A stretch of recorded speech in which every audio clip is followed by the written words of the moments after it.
Nah, lanjutannya ini tadi ya. Accounting process using computer technology, proses akuntansi dengan menggunakan teknologi komputer. Jadi ini konsep akuntansi yang di kolom sebelah kiri ini. Yang di kolom sebelah kanan ini adalah konsep akuntansi ketika diterapkan dengan menggunakan komputer, maka sebutannya akan berbeda. Ya. Oke, kita lihat. Anda mengenal istilah jurnal umum dan jurnal khusus. Maka pada saat diterapkan dalam komputer, namanya sudah berubah menjadi file. Ya, ada file transaksi, ada journal voucher file, ada cash receipt file, ada voucher file. Ya. Ini contohnya. Ini hanya contoh saja. Mungkin istilahnya ada perusahaan yang memberikan nama berbeda-beda, tapi kita harus bisa mengenali mana yang itu jurnal, mana yang buku besar. Ya, contoh di sini buku besar, ledger.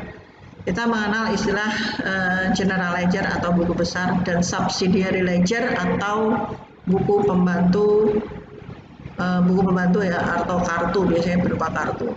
Kalau di sini kita menyebutnya dengan general ledger master file. Ini untuk buku besarnya. Untuk buku pembantunya atau kartu-kartunya di sini kita mengenal ada inventory master file. Berarti inventory master file ini adalah daftar kartu persediaan, kartu aset tetap, inventory persediaan, kartu persediaan. Yang properti ini berarti property master file, kartu aset tetap. Misalnya ada penambahan supplier master file, berarti kartu, kalau supplier itu berarti utang, kartu utang. Kemudian ada customer master file, berarti kartu piutang. Kemudian menjurnal. Kita sekarang mengenal dengan istilah data entry atau entry data. Ya, kemudian ada posting.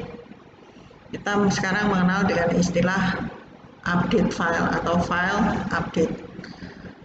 Ini pada saat saya menjelaskan seperti ini sekarang, itu alangkah nyamannya. Karena apa? Nggak ada orang yang nggak ngerti istilah entry, nggak ada orang yang nggak ngerti istilah update, posting.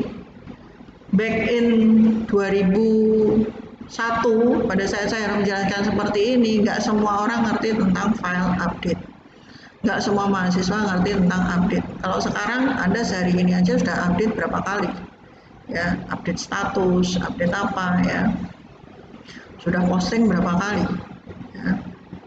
Sudah entry data berapa kali? Nah, kalau zaman dulu, jangankan data entry atau update, megang mouse saja masih ada yang nggak bisa. Ya, real itu. Oke, next. Siklus akuntansi atau accounting cycle as described in this chapter ya, sebagaimana tadi sudah kita bahas, ini adalah proses yang technology independent ya, artinya bebas teknologi. Mau teknologinya berubah seperti apapun, siklus akuntansi yang ada di dalamnya itu tidak mengalami perubahan. Anda mungkin ke ATM ya, ke ATM itu Anda taunya pokoknya dapat duit, terus saldo saya berubah, langsung muncul di catatan seperti itu. Tapi behind atau di balik semua kecanggihan tadi, ada siklus yang cukup rumit. Di balik semua kemudahan tadi ada kesulitan. Ya. Atau di balik kesulitan ada kemudahan. Ya. Nah, tujuan kita belajar siang ini, pertama kita belajar how this accounting process work using computer technology. Bagaimana proses akuntansi ini bekerja dengan menggunakan teknologi komputer. Dulu sekitar 10 tahun yang lalu saya sudah pernah ngobrol-ngobrol dengan seorang praktisi perbankan. Saya bilang besok ke depan kita belanja itu cukup pakai jempol. Karena semua biometrik kita tercatat di negara, tercatat di perbankan.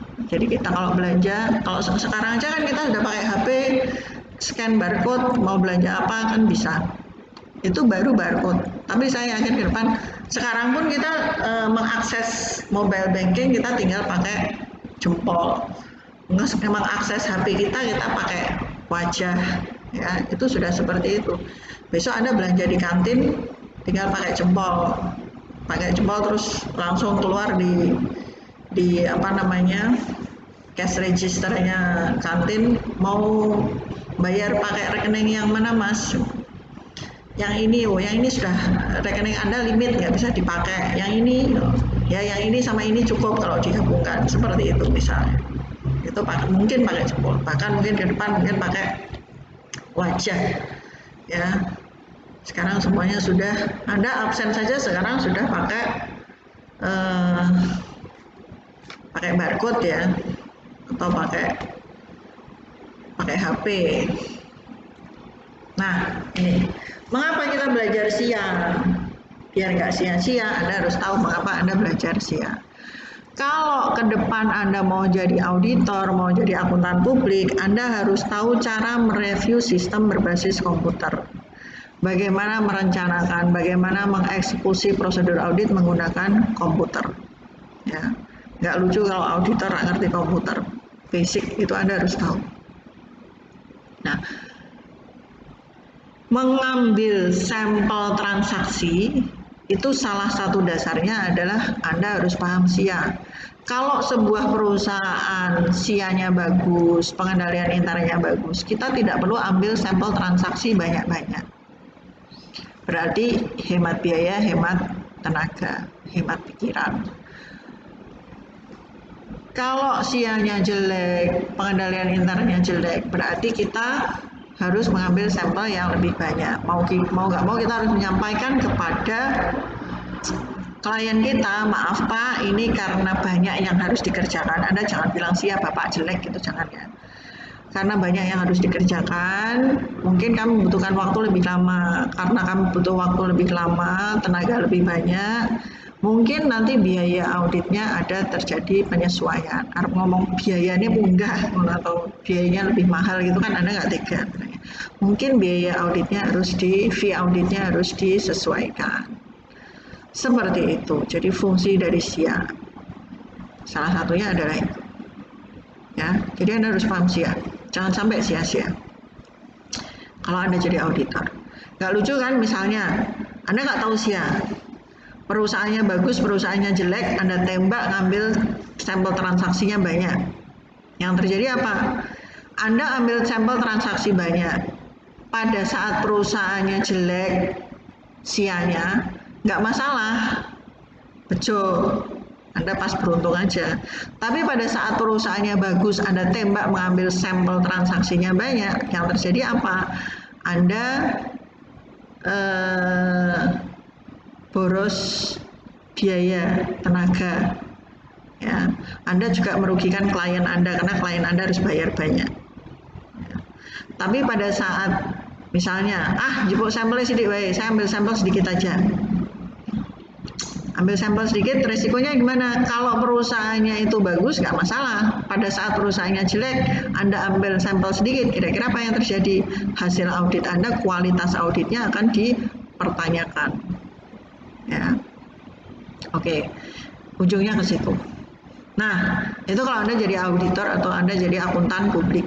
Kalau Anda jadi akuntan perusahaan atau manajemen accountant, mau tidak mau Anda harus bekerja setiap hari dengan sistem yang computerized dan berpartisipasi dalam tim proyek yang membangun sistem baru.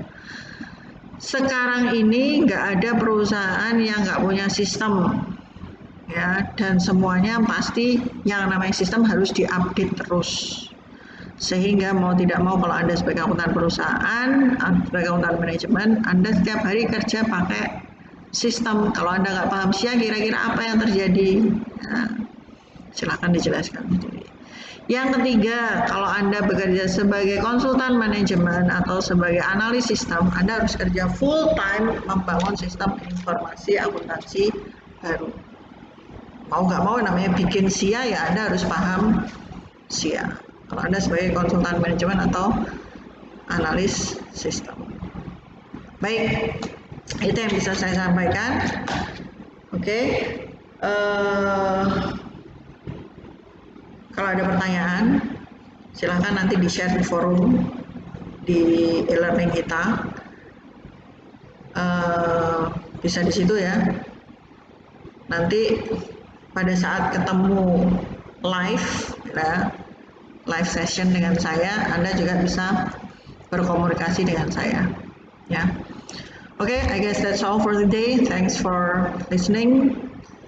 Kita ketemu lagi insya Allah lain waktu, mungkin minggu depan kita ketemu lagi. Ya, terima kasih. Assalamualaikum. Selamat siang.